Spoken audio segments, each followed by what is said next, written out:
podcast where we talk to smart people, but not necessarily done by smart people? That is an awesome question. This one goes down probably on one of my top 5. Hey, I like nutrition. I like to eat food. This is the coolest thing ever. We're going to do this forever. I wish I paid more attention in that class. You know, I'm going to be honest, I don't understand that. As a man, I don't get it. Welcome to smartpeoplepodcast.com. Hey everybody, welcome to Smart People Podcast. As always, 2 people putting on this show. This is Chris. And this is John. You know, sometimes I think I say this a little bit too much, but really just appreciate everyone out there listening and enjoying the show. We had a first happen to us. Jake, an awesome listener, sent us a card, a handwritten card, which I didn't even know people do that anymore. But now I see why there's such impact. It was really cool. Just saying thanks for sending him a book. He's a young entrepreneur and we inspire him. And that's awesome. That's what we want to know, that it's value going out to the world. So we thank you guys for being part and helping us create this community. Speaking of awesome things being sent in the mail, well, this one was sent via email, but our guest this week puts out a newsletter called Summer of Design, where he helps walk through his book and talk to people about design. It's awesome. Chris, do you want to mention anything about who this secretive guest is? Yeah, this week we talked to David Kadavy. His name is actually harder to pronounce than you imagine, but he wrote a book called Design for Hackers, Reverse Engineering Beauty. And John found him, obviously, because this is John's type of thing. You were like complete nerd, and I had no idea what was going on for some of it. Well, you like Comic Sans, so that's true. There's We do talk about like what fonts to use. He actually has a really cool Typography. thing. Yeah, there you go. You're going to offend a lot of people. Yeah, well, if you like design, though, that's the cool thing. Design, he means everything. Like, everything you use was designed. And I don't know, it is cool when you think of that. Somebody has to go through all of the processes and how it would work and how you interact with it. Oh, there's a lot of stuff that goes into design. I was looking at some typography stuff, and they were showing how 2 fonts differ from each other with like the curvature of the N being at an angle here and at one here. And it blows my mind that you care about that. Well, think about a lot of people care how about that. much time people put into the creation of different fonts. Yeah. I mean, you think about people putting together blueprints for buildings, and you have to do the same thing for typography. No, it's definitely true. So we're going to turn it over to David here in a minute. David, as I said, he's an author. He writes about design, productivity, and entrepreneurship. He's got a great blog at Kadavy.net. He's written for Lifehacker. He's got a lot of great stuff and a lot of good things to share with the world, especially, as John mentioned, his online school of design that he's doing right now. But before that, this episode is brought to you by Squarespace. Have you ever wanted to start a blog or a website or even your own online business, but you didn't know where to get started? It seemed too intimidating. Well, I'm telling you, Squarespace lets anybody do this.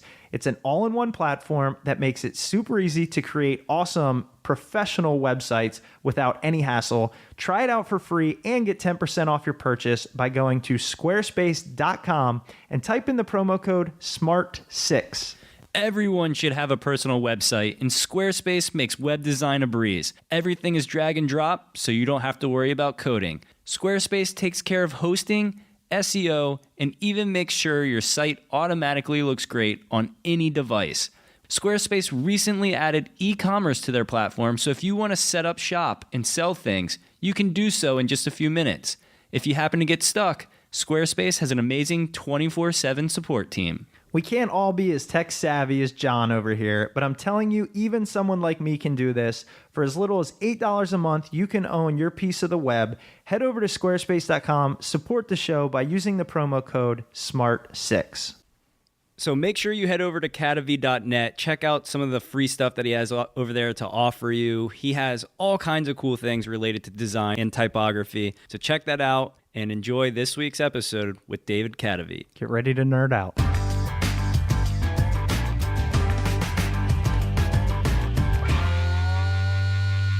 All right, David. Well, thanks so much for being on the show. I'm really excited to talk to you today about your book and all that you're doing. Design for Hackers is the book. Started off at 18 on Amazon, really doing awesome. And I don't know anything about design and almost nothing about computers or hacking. So it's pretty cool because I think I can ask the questions that people in similar situation would ask. So I guess the first thing I wanted to start off with is, what is design? That, how do you define it, as opposed to the way that the layman, such as me, would be like, oh, it's a certain type of fabric being used or something like that?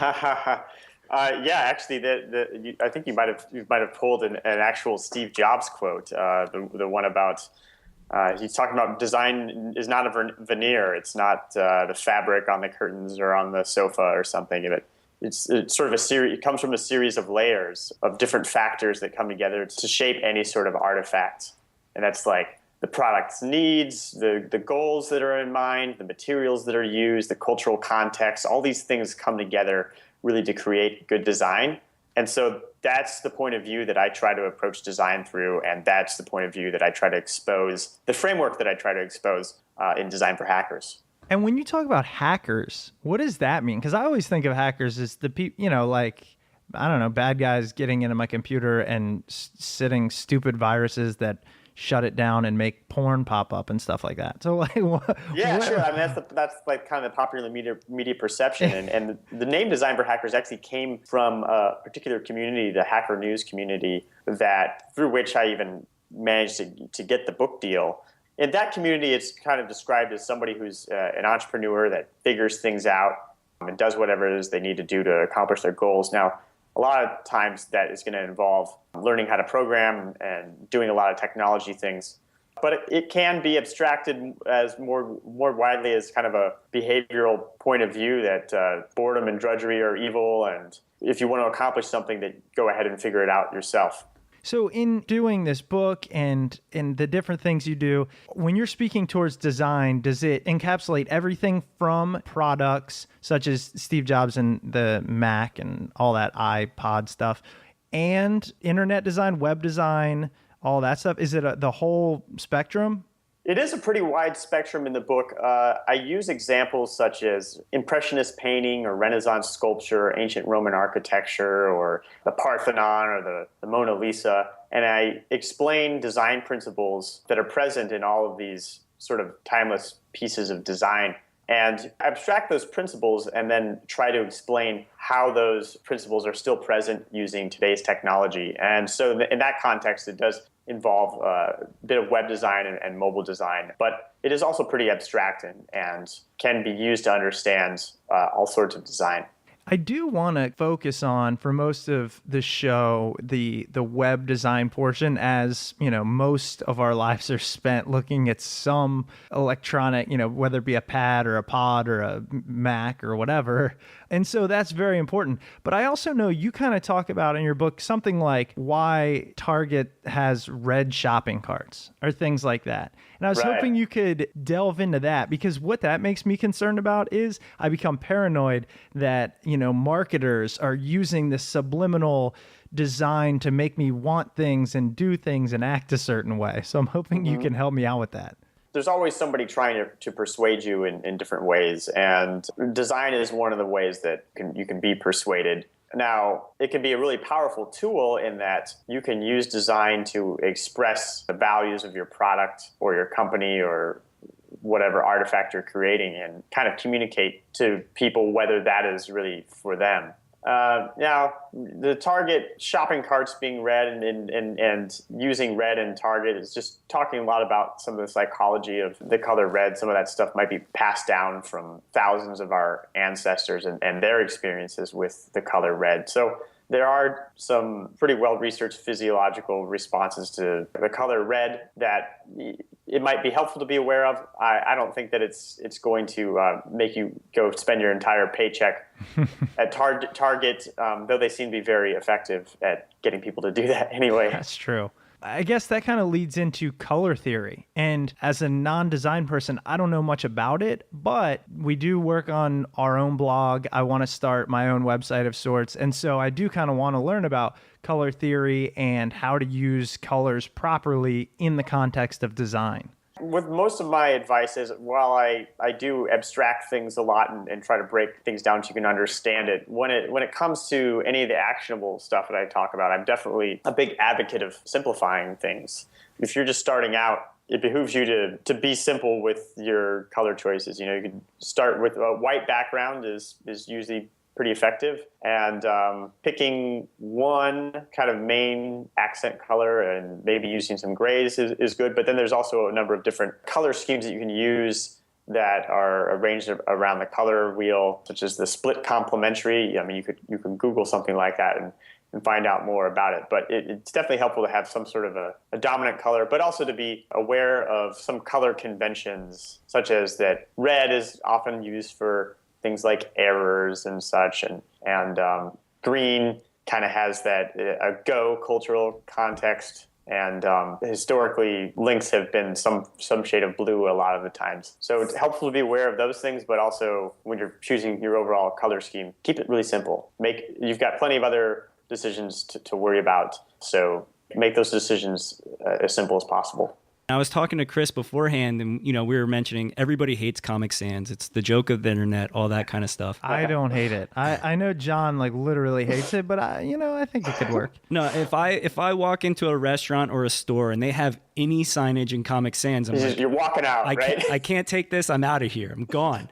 Even I don't do that, but no, I'm kidding. It's not to that extreme, but I'll make a joke. Like if I'm at a restaurant with my family and, we get a menu and it's in Comic Sans, I'll look at my dad, I'll be like, I can't believe they put this in Comic Sans. It is those little things. I know, Chris worried about being tricked into marketing stuff, but a lot of it's just trying to not push people away with ugly design. And, you mentioned Steve Jobs, and he talks about that all the time, where if you design beautiful products, people are going to want them regardless of the price. Yeah, and I think that's a good point about trying to not steer people clear of you by having just really bad design or making poor design choices. And basically, it boils down to being able to communicate lucidly with visual language. And a lot of times people with Comic Sans, they're conveying the message, a message different from the message that they actually truly want to be conveying. And that's where things get tricky, where it gets helpful to simplify your decisions. Like I've got this PDF cheat sheet. It's called All the Fonts You'll Ever Need. That's available at designforhackers.com. And basically it's just 12 typefaces that if you were to just use those, you would be okay. Now that's not to say those are the only typefaces that are worth using at all. That's definitely not the case. But if you were to just pick one and just work with that, especially as a beginning designer, you would have so many other challenges to work with in communicating clearly. Things like alignment and white space and the scaling of your elements and really communicating with those subtle things that really make the difference between a design that's clean and communicates really clearly and something that looks sloppy and all over the place. What type of things do you definitely not want to do when it comes to design? I mean, like you said, you don't want to drive people away. What are the things that might do exactly that? I guess it's hard for me to pop that into my head. The things that I think people do need to do, though, is get a clear picture of what it is that their goals are for any particular design. What do they want people to do? And to make sure that visually, when they step back, those goals are made clear and manifest themselves clearly in the design. So, you just want to have kind of one main call to action. And is that highlighted in that, it's in an area that takes a lot of dominance in your visual field? Is there a kind of a clear hierarchy for the secondary information and calls to action? I think being clear about what you want to accomplish with the design is really important. And if you don't have a clear picture of how your business is working and how you want things to turn out, then it's going to make it really difficult to have a design that communicates clearly. I just wanted to kind of shift the focus here and talk about, you wrote the book Design for Hackers, and then recently you put out a newsletter where people could sign up for your Summer of Design class. And I found this fascinating. Can you let our listeners know, just summarize what your thought was with creating the Summer of Design and what it is and what it will help them with? Yeah, okay. I'll tell you the whole story, really, which is Design for Hackers has been out for about a year and a half now, and it's done pretty well. And it's almost like the idea is starting to mature and catch on.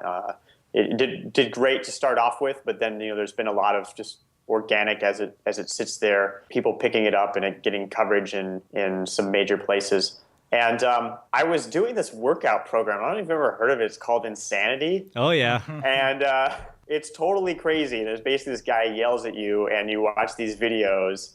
And I was doing this workout program, and it's not really my style so much to do something like that, but I really got into it, and I realized like how nice it was to kind of have somebody telling me what to do and coaching me along. And there's this program like I just have to do this 6 days a week, and so I made a schedule and made sure that I did all the things that were going on in it, and it made me think like, there's probably a lot of people who either they have the book already and they haven't gotten around to reading all of it, or they want to learn more about design and they just don't know where to start. So I thought, well, I already have a whole book here, so I can just kind of write sort of summary emails of each chapter and get kind of community component to it, get everybody working together, which, by the way, the course is closed now. People can sign up on the wait list, but part of it is that everybody's in it together, which was another important part of like the workout program that I did, was that there were a lot of people on the screen who were also doing the same workout program, and I was doing it with a friend and stuff. And so I wanted to capture some of those motivational elements and put them together to make something that made it easier and more manageable for people to learn about design. And the response totally blew me away as far as people signing up for that course. So I'm pleased with it, and we've sent out the first lesson, and it's gone great so far. So looking forward to the rest of it. So you're just going to walk everybody week by week for those 12 weeks through the aspects of design for hackers and principles to apply and like that kind of stuff. Is that the overall goal for it, or? Yeah, I've designed the course so that somebody doesn't have to have a copy of Design for Hackers to get some value out of the course. I mean, obviously I wrote an entire book, which is much more than I can fit in emails. Right. But so I've just sort of summarized each chapter and I'm going week by week. And so by the end of it, hopefully all those people will just be at a whole other level as far as understanding design. And I'm not really a quick and dirty tips type guy. I'm much more, design is a very complex thing. And I think a lot of the problem people have understanding design is just like having some sort of language or framework with which to understand it. And so that's what I want to open people's eyes to, is to understand that design isn't really just random things that some designer just thinks of, that there's really factors that are at play, and that as they go throughout their day and observe great design, they can see those at work and learn more about design throughout their day. You mentioned that you're not one of those like quick and dirty tip giving people. And that was actually one of the things that drew me to signing up for this, because you specifically called out, hey, I'm not going to turn your conversion rate by 300% or something along those lines. And I was like, This is something that I want to do so I can actually learn, because I've signed up for so many things that are like, do this for 4 weeks and lose 10 pounds, or do this and make $500. And when you don't see yourself on the trajectory to getting to those goals by the end, it's so easy to quit. And that's one of the things that usually turns me off from signing up on one of those. And when I saw that you specifically called that out, I was like, this is going to be a real learning experience. I want to dive right into this. Yeah, and I guess it's sort of counterintuitive. It seems like something would sell better or do better if you make those kind of promises. I don't believe that you can do that with design. I'm at least taking it a step further than all the people who have said like, you just have to be born with it or something. I'm saying if you have the patience to just listen and observe and do some critical thinking, that you can have a new understanding of design. I really do believe that. That was actually going to be one of my next questions, because I was born with zero artistic ability. And all of my friends that are like great designers or web designers and those type of things, they can draw, they can paint, sculpt. And I always look at that and I get so depressed. I'm like, I can't do any of this artistic stuff.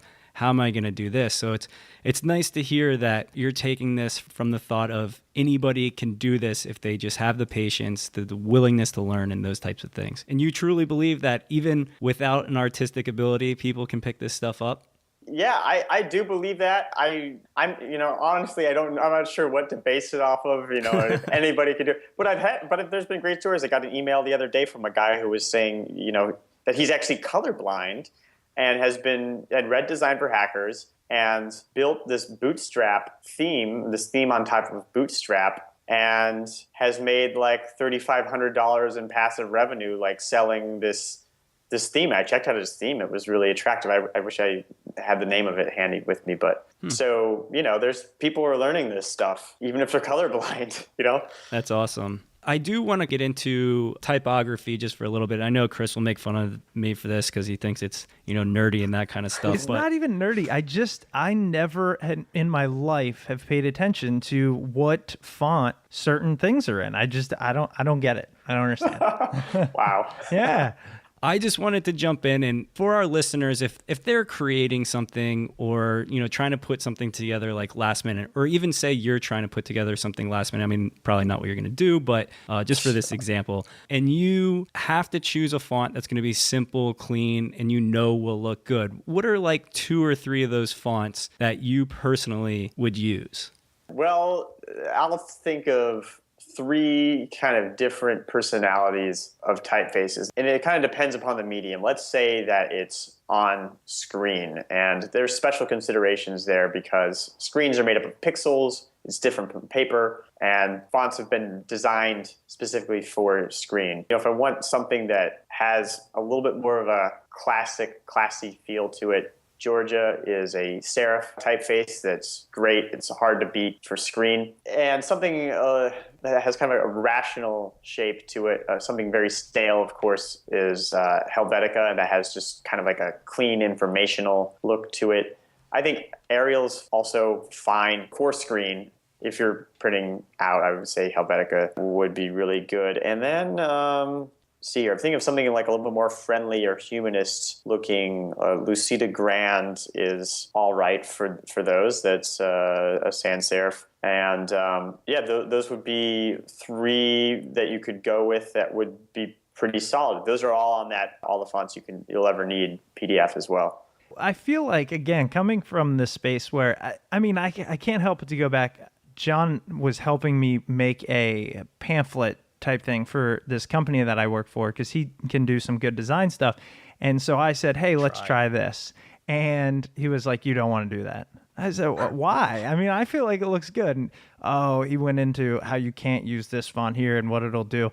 Have you always been interested in this stuff? Where does it start? Do you just go, I'm interested in fonts and color schemes and how they are used in the interwebs or something? How did you come to all this? Yeah, how did I get into it? Basically, since I could hold a pencil, I was obsessed with drawing. I was always, my entire childhood. I grew up in Nebraska. It was kind of boring. I was in my room all the time drawing. And then it did get to the point where I would start doing some calligraphy or something. I remember it must have been around 4th grade or something. I got a calligraphy set and was doing some calligraphy. I would draw some letters and logos every once in a while. And then I, really got into more kind of studio art painting sort of things. And then ended up, once I got into college, then that was when I was studying graphic design and started to learn about typography. And that's when I really got fascinated with it because it's just this really amazing art form that is tied to history so much, like our language. An A looks like an A, but at the same time, the technology and the tools that are made to use to create any sort of letter really influence the form of those letters. And that's what makes typography such a fascinating subject for me. I laugh just a little bit because when I was at school, I've always had an interest in design and specifically like computer design, web design, that kind of stuff. But as I went to college, I was like, how am I going to make the money moving forward? I'm going to go to business school, like all that stuff. And now, like I do all this design stuff on the side for fun. Like Chris said, I'm just trying to learn as much as I can. I'm trying to design as much stuff as I can. And now I'm looking at even going back to other classes or school again for it and kind of kicking myself for not really following, I have a huge interest in this.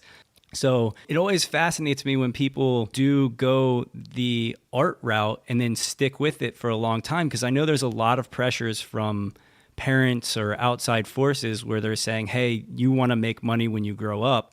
And then now you look at it, a lot of people are making good money in those areas, and a lot of jobs are are dependent on good looking websites and good looking packaging and all that kind of stuff. So I do find it fascinating that now those jobs are looked at more seriously than I guess however many years ago. But It's so funny that you mentioned that too, because when I actually was choosing my major in college, that was a big consideration, was that my upbringing was pretty fiscally conservative, and my parents encouraged me to pick something where I could get a job, and I was really into drawing and painting and stuff, and it was like, well, I can draw and paint, and I can also get a job with this major, and that's how I ended up getting into graphic design. And then I, of course, just totally fell in love with typography and design itself. So it's funny, I actually was kind of taking a practical route in that, and fortunately, I was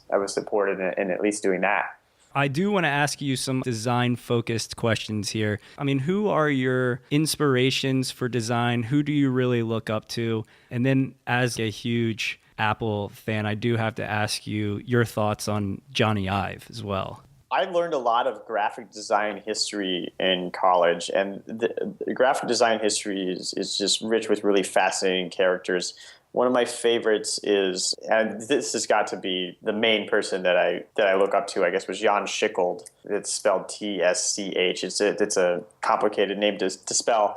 But he was really obsessed with typography and wrote a book called The New Typography, which was really influential in he proposed standards for business documents and for laying out business documents, and was really pushing standards to make it easier for businesses throughout Europe to internationally conduct commerce with one another. And it's really fascinating because I see a lot of parallels between that and some standardization that you see happening on the web with UI libraries or frameworks and things like that. And then to answer the second part of the question about Johnny Ive, I mean, Apple's products are absolutely wonderful.